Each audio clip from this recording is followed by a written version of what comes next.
Good afternoon. Welcome to ThinkTech Hawaii's Movers, Shakers, and Reformers, Politics in Hawaii series. I'm your host, Carl Campagna. I hope you all enjoyed your day off for Independence Day yesterday, which is the topic of today's show, independence. Yesterday, the United States of America celebrated July 4th as Independence Day in commemoration of the signing of the Declaration of Independence. This was the global statement declaring colonial independence from Great Britain and King George, the founding and the Federation of the States, and that eventually became the United States of America, an experiment in democracy outlining the rule of the people, by the people, for the people. This was the departure from most European governments of the time, which were largely aristocratic monarchies. The American Revolution, and therefore the Declaration, was not a sudden or last-minute effort, but instead was the conclusion of years-long grievances by the colonists against King George. Most historians frame the timeline of the Revolution itself from about 1765 to 1783, which is the conclusion of the Revolutionary War itself. You see, Great Britain had spent and lost money in their pursuits of global colonization.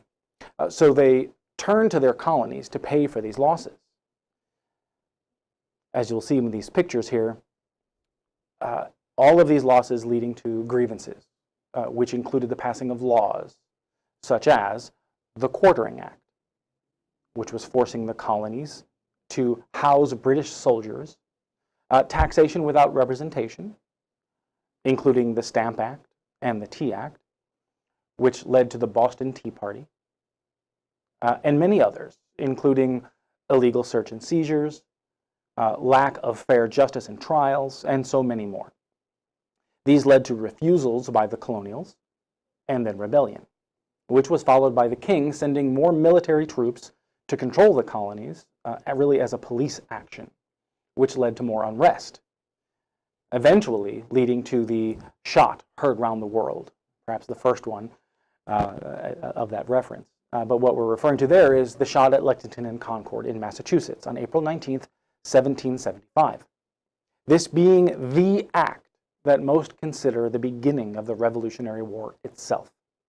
Though it would be more than a year before the war was officially declared by the colonies through the Declaration, let us actually now focus on the Declaration, for the moment certainly. When writing the Declaration, the authors drew from established political philosophy of the day and of all time in justifying the need for independence, including work from one Mr. Thomas Paine. In 1776, Thomas Paine published Common Sense, which presented an argument for the independence from Britain. Widely distributed, this pamphlet made a profound impact on public opinion by providing the backbone of the movement itself. Thomas Jefferson, who wrote the bulk, if not all, of the Declaration, also based it on Virginia's Richard Henry Lee's motion for independence, introduced to the Second Continental Congress on June 7th, and debate began on June 8th, 1776. Lee's motion reads, "Resolved, that these united colonies are, and of right ought to be, free and independent states, that they are absolved from all allegiances to the British Crown, and that all political connection between them and the state of Great Britain is and ought to be totally dissolved, that it is expedient forthwith to take the most effectual measures for forming foreign alliances, that a plan of confederation be prepared and transmitted to the respective colonies to their consideration and approbation." This was the motion that allowed the debate on the matter of independence. And after much discussion and argument within the Congressional Hall, it was determined that a declaration committee be formed to write out the matter and to express the common sense of the thing in terms so clear and plain to command their consent. This is the quote from Thomas Jefferson. It was further moved and passed that any subsequent passing of the Declaration be a unanimous agreement between all 13 colonies, as we see a picture here of the fighting that would go on in the Constitution Hall. This picture is actually from the movie 1776. So the Declaration Committee consisted of, let's see, have we, yes, it was determined that a Declaration Committee be formed in order to write out the matter. And the Declaration Committee consisted of 5 members, all delegates of the Constitutional Convention. Shown here, we have, rolling the pictures, we have Thomas Jefferson from Virginia, Benjamin Franklin. Here we go, so we can roll through there. Benjamin Franklin from Pennsylvania, John Adams from Massachusetts, Roger Sherman from Connecticut, and Robert R. Livingston. There's Robert Sherman right there. And then Robert R. Livingston right there from New York. The committee report, or the Declaration of Independence in its original form, was debated with many amendments and deletions. One topic in particular came up in the original language, and that is the abolition of slavery, a subject which we are still resolving today. Now, I'm not a huge fan of musicals, but here's a clip from one of my favorites, which tells a story about the slavery debate and the Declaration from the musical 1776. Please roll that clip. We hold these truths to be self-evident, that all men are created equal. They're endowed by their Creator with certain inalienable rights, that among these are life, liberty, and the pursuit of happiness, that to secure these rights... Jefferson! We're back. I ask that the entire paragraph be stricken. Mr. Jefferson? Oh, good God, Jefferson, when are you going to speak up for your own work? I had hoped that the work would speak for itself. John, you give yourself an attack of apoplexy if you're not careful. Have you heard what they're doing to it? Have you heard? I heard. And so far, that's just our friends. Can you imagine what our enemies will do? The word Parliament will be removed wherever it occurs. They won't be satisfied till they remove one of the F's from Jefferson's name. Courage, John. It won't last much longer. If there are no more changes, then I can assume the report of the Declaration Committee has been... Just a moment, Mr. President. Look out. I wonder if we might prevail upon Mr. Thompson to read again a small portion of Mr. Jefferson's declaration. The one beginning, he has waged cruel war. He's affected, he's combined, he's abdicated, he's plundered, he's constrained, he's excited, he's incited, he's waged cruel war. Here it is. He has waged cruel war against human nature itself and the persons of a distant people who never offended him, captivating and carrying them into slavery in another hemisphere. Determined to keep open a market where men should be bought and sold, he has prostituted his... That will suffice, Mr. Thompson. I thank you, sir. Mr. Jefferson, I can't quite make out what it is you're talking about. Slavery, Mr. Rutledge. Oh, yes. You're referring to us as slaves of the king. No, sir. I'm referring to our slaves. Black slaves. Oh. Black slaves. Why didn't you say so, sir?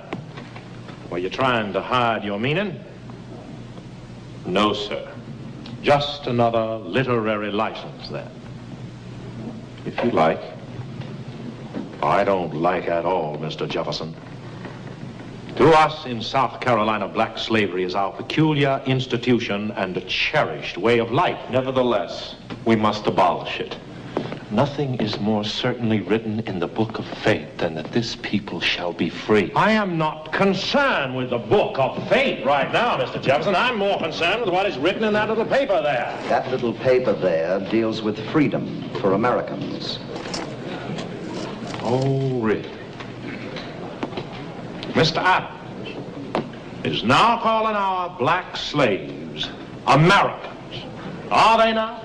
Yes, they are. They're people and they're here. If there's any other requirement, I've never heard of it. They are here, yes, but they are not people, sir. They are property. No, sir. They are people who are being treated as property. I tell you, the rights of human nature are deeply wounded by this infamous practice. And see to your own wounds, Mr. Jefferson, for you are a practitioner. Are you not?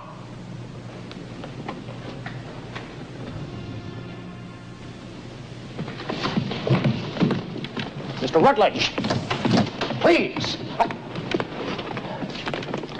Mr. Hughes. Dr. Hall.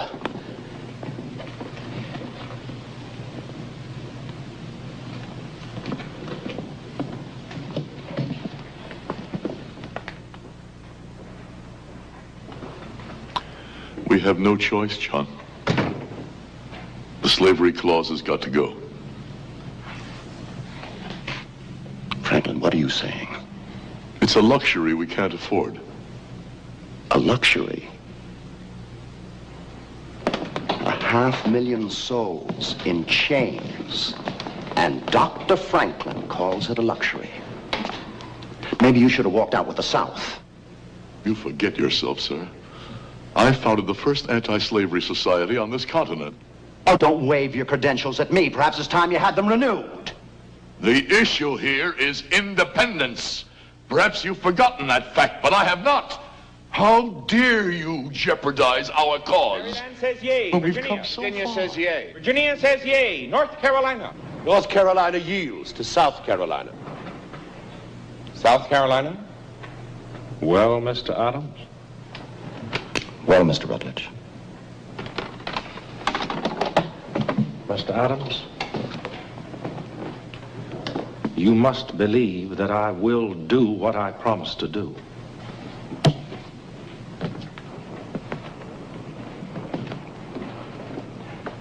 What is it you want, Rutledge? Remove the offending passage from your declaration.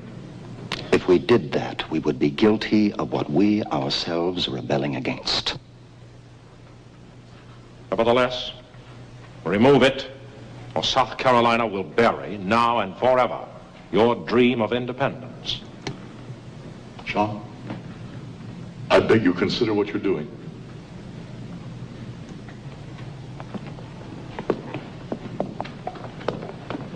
Mark me, Franklin.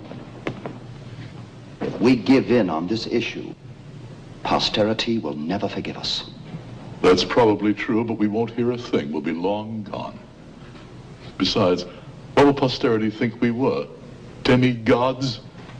We're men, no more, no less, trying to get a nation started against greater odds than a more generous God would have allowed. First things first, John. Independence, America. If we don't secure that, what difference will the rest make?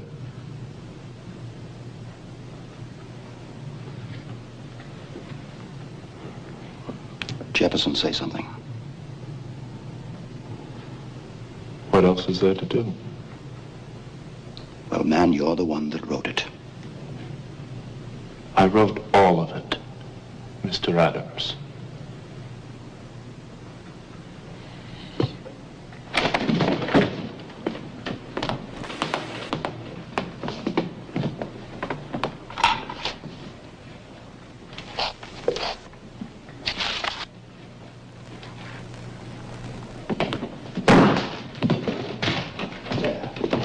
There it is, Rutledge. You have your slavery. Little good may it do you. Now vote, damn you.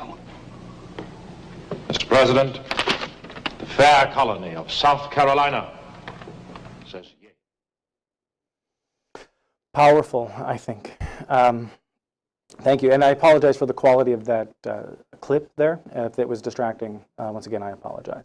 But still a very powerful clip and moment in that movie and in the United States at the beginning of the revolution itself. Okay, notice not only the subject of slavery, but also the horse trading being done in order to accomplish the goal of independence itself. This horse trading is still done today, as recent as this last session here in Hawaii. By the way, the Declaration was not actually signed on July 4th. It was only adopted on July 4th by 12 of the 13 colonies. It was not officially signed until August 2nd. Thank you for joining us. This is ThinkTech Hawaii's Movers, Shakers, and Reformers, Politics in Hawaii series. I'm your host, Carl Campagna, and we are discussing the topic of American independence. We'll be back in 1 minute. Thank you. Aloha, my name is Raya Salter, and I am the host of Power Up Hawaii, which you can see live from 1 to 1:30 every Tuesday at ThinkTechHawaii.com and then later on YouTube. I am an energy attorney, clean energy advocate, and community outreach specialist, and on Power Up Hawaii, we come together to talk about how can Hawaii walk towards a clean, renewable, and just energy future. To do that, we talk to stakeholders all over the spectrum, from clean energy technology folks to community groups to politicians to regulators to the utility. So please join us Tuesdays at 1 o'clock for Power Up Hawaii.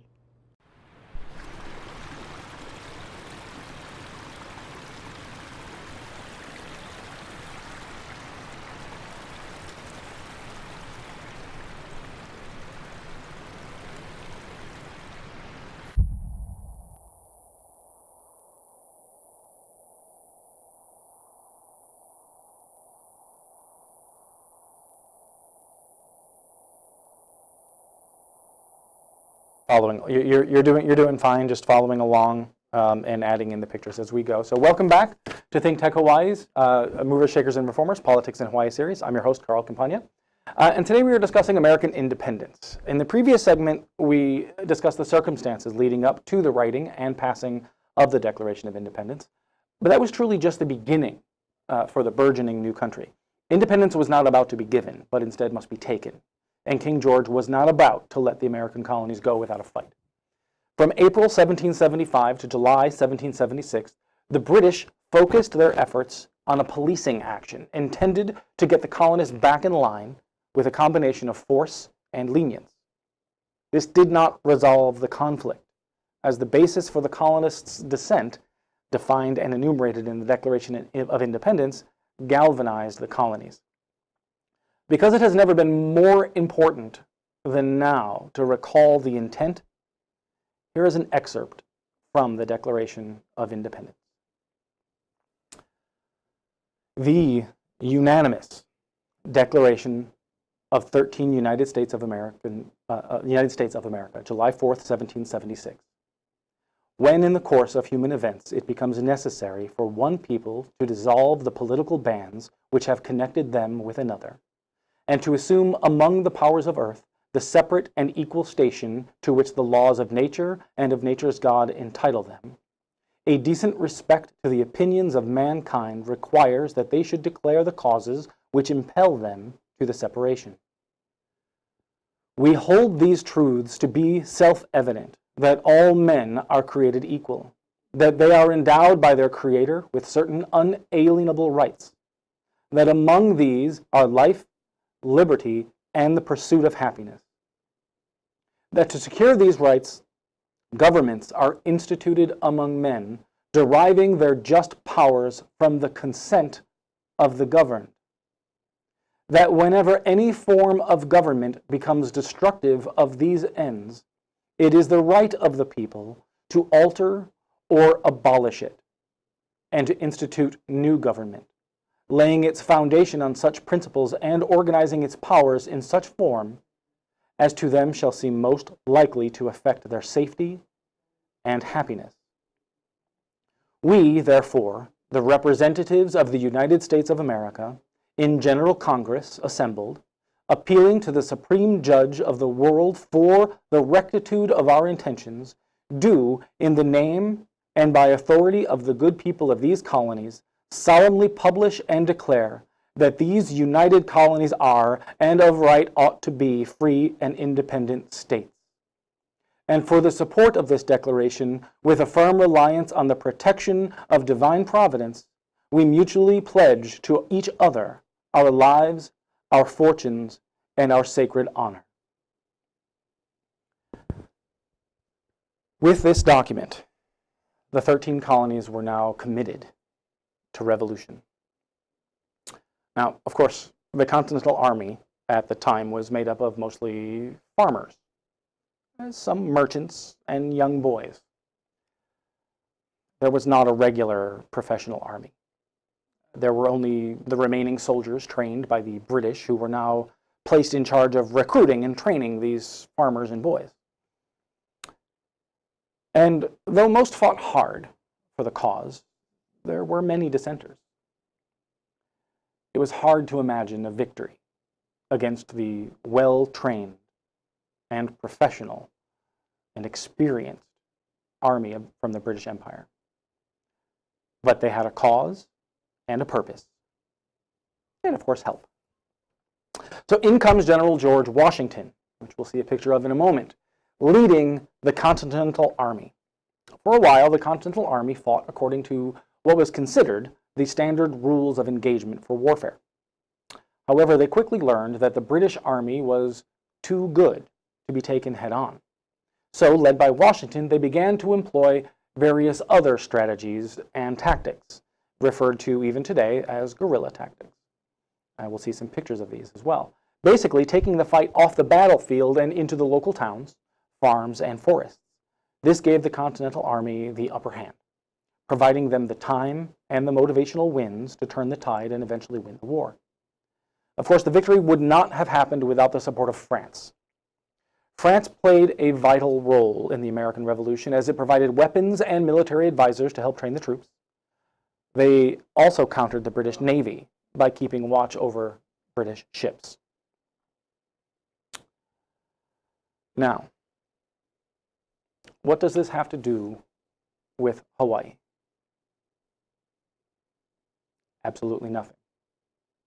It was not until January 18th, 1778, that the English explorer, Captain James Cook, becomes the first European to discover the Hawaiian Islands, when he sailed past Oahu, landed on Kauai, and named the island group the Sandwich Islands, in honor of his patron, the Earl of Sandwich. Not exactly sure what gave them the right or arrogance to rename the island chain, but they did. At the time, Hawaii was a monarchy with an aristocratic ruling class. Curious about European culture and wealth, they invited them to Hawaii with aloha, and in return were invited to Europe. Here we have a picture of Kauai, where he landed ultimately, and then we'll also have a picture here in a moment of where he landed, and there's the monument. We have a few more pictures to get through here. We have, okay, so this of course led to what is perhaps the unintended consequences of the eventual overthrow of the Hawaiian government 115 years later, on January 17th, 1893, followed 5 years later by the illegal annexation of the Hawaiian Islands by the United States of America and President McKinley in 1898, and then becoming a U.S. territory in 1900. We can see here the pictures. These are actual historic pictures. So. It was then 59 years later. We can see the newspaper, the commercial advertiser here, calling the annexation. It was then 59 years later, on August 21st, 1959, when Hawaii became the 50th state. And here we have statehood. So, in context of the language of the Declaration of Independence, was this 180 years of transactional suppression of the native Hawaiian people, their land, their culture, and language consistent or even legal? This question has yet to be fully answered or resolved, much like slavery. The truth has never been fully acknowledged. We have a couple minutes remaining, so one thing I wanted to point out is yesterday in Kailua, we have the annual parade, 4th of July Independence Day parade, and it was very large. A lot of people there, politicians, organizations, groups. Women's March was there. Mazie Hirono had a contingent there. The governor was there. The mayor was there. It was an extraordinary event. It was quite a lot to see. This image we have here, deoccupy. This is the question resolving on the other side of the island, or not resolving, but being looked at on the other side of the island. At the Capitol, near the Capitol, at the Palace, where we had the Theft of a Nation event, which was a reenactment, and that is an important juxtaposition of the two events, and why I decided to pull these ideas together in this way. So anyway, it's a really important conversation. It's really important to continue this conversation and to try to find some form of resolution, but we need to talk, and we need to find consensus. So thank you for joining us today. This is ThinkTech Hawaii's Movers, Shakers, and Reformers Politics in Hawaii series. I'm your host, Carl Campagna. Many thanks to the crew and the staff, and see you next week when I'm joined by current State Senator Josh Green. Thank you. See you then.